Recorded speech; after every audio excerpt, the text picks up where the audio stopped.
भारत के प्रमुख संविधान संशोधन में आज हम पढ़ने वाले हैं तीसरा संविधान संशोधन। तीसरा संविधान संशोधन जो हुआ उसका क्या टारगेट था, उसके क्या कारण रहे और क्यों उस संविधान संशोधन की ज़रूरत पड़ी, आज हम इन बिंदुओं पर चर्चा करेंगे अभी।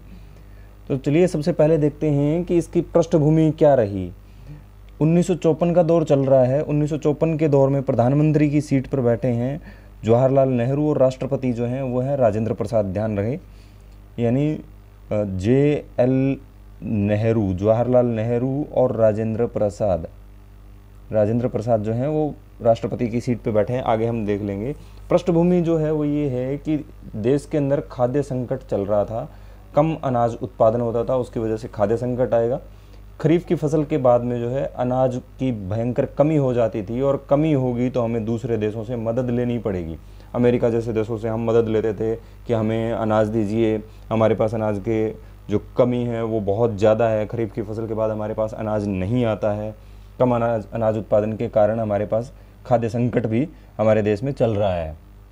अब तीसरे संविधान संशोधन का दौर 1954 का दौर चल रहा है। प्रधानमंत्री की सीट पर जवाहरलाल नेहरू बैठे हैं, डॉक्टर राजेंद्र प्रसाद जो हैं वो राष्ट्रपति हैं और इसका जो उद्देश्य था वो ये था कि खाद्य पदार्थों के संबंध में केंद्र को शक्तियां प्रदान करना। यानी पहले जो है वो स्टेट के पास पावर होती थी खाद्य पदार्थों के रिलेटेड में, लेकिन अब उनको किसको देना था, सेंट्रल को देने का प्रावधान किया गया था। यानी सीधे सीधे हम कह सकते हैं कि आवश्यक खाद्य पदार्थों को राज्य सूची से निकालकर इसको संघ सूची में ट्रांसफ़र करना था। इसके अंदर जो प्रावधान हुए वो ये थे कि आवश्यक खाद्य पदार्थों को राज्य सूची से निकालकर संघ सूची में डाल दिया गया। यानी पहले जो राज्य सूची के अंदर थे आवश्यक खाद्य पदार्थ जो हैं वो पहले राज्य सूची के अंदर हुआ करते थे, और राज्य सूची के अंदर होने का मतलब ये है कि पूरी तरह से उन पर जो कंट्रोल है वो राज्य सरकारों का रहेगा, उसमें सेंट्रल गवर्नमेंट का कोई हिस्सा नहीं रहेगा। और अब इनको राज्य सूची से निकाल करके और संघ सूची में डाल दिया गया, लेकिन फिर भी किसी भी प्रकार का कुछ भी कहीं भी विरोध नहीं हुआ, क्योंकि 1954 के दौर में सरकार किसकी चल रही है, कांग्रेस की सरकार चल रही है।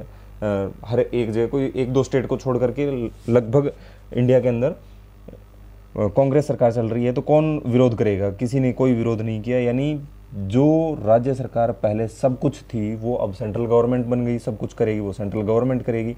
जो भी खाद्य पदार्थ के संबंध में कानून बनेंगे, वितरण करेगी, आपूर्ति करेगी, उत्पादन करेगी, उत्पादन, आपूर्ति और वितरण ये पूरी तरीके से केंद्र के नियंत्रण में दे दिया गया। यानी ये चीज़ें जो पहले राज्य सरकार के हाथ में थी वो अब सेंट्रल गवर्नमेंट के हाथ में दे दी गई है। तो कुल मिलाकर के हम सीधे सीधे कहें कि तीसरे जो संविधान संशोधन है उसका जो टारगेट है, उद्देश्य था, वो ये था कि खाद्य पदार्थों के संबंध में जितनी भी पावर जो राज्यों के पास थी उसको सेंट्रल को दे दिया गया। और उन पावर्स में क्या था, खाद्य पदार्थों के, आवश्यक खाद्य पदार्थों की जो पावर थी वो ये थी कि उत्पादन, आपूर्ति और वितरण वो पूरी तरह से नियंत्रण में दे दिया गया था सेंट्रल गवर्नमेंट में। और इसकी ज़रूरत क्यों पड़ी, जैसे कि मैंने बताया कि हमारे देश में खाद्य संकट उत्पन्न होता था खरीफ की फसल के बाद में, तो हम अमेरिका से मदद लेते थे। और अमेरिका के संसद में एक संविधान में एक कानून पारित होता है PL 480, पब्लिक लॉ 480 480। इसके अंदर ये प्रावधान था, अमेरिकी कानून में ये प्रावधान था कि जब भारत सरकार को पता है कि हमारे देश में खाद्य संकट चल रहा है तो उन्हें आवश्यक खाद्य पदार्थों के संग्रहण पर ध्यान देना चाहिए। आवश्यक खाद्य पदार्थों के संग्रहण पर ध्यान उनको देना चाहिए। ये कानून पारित किया गया था, भारत सरकार के खाद्यान्न को संग्रहित करने का काम करे। और इसीलिए केंद्र सरकार को सभी प्रकार के आवश्यक जो खाद्य पदार्थ के उत्पादन है, आपूर्ति और वितरण है, उनका पूरे का पूरा नियंत्रण जो था, सारी पावर जो थी वो सेंट्रल गवर्नमेंट को दे दी गई। तो तीसरे संविधान संशोधन के अंदर जो मेन पॉइंट है वो ये है कि आवश्यक जो खाद्य पदार्थ थे उनको राज्य सूची से निकाला और संघ सूची में डाला। और पहले पूर्णतः राज्य सरकार के नियंत्रण में था और अब उसको कहाँ दे दिया गया, सेंट्रल गवर्नमेंट के अधीन दे दिया गया था।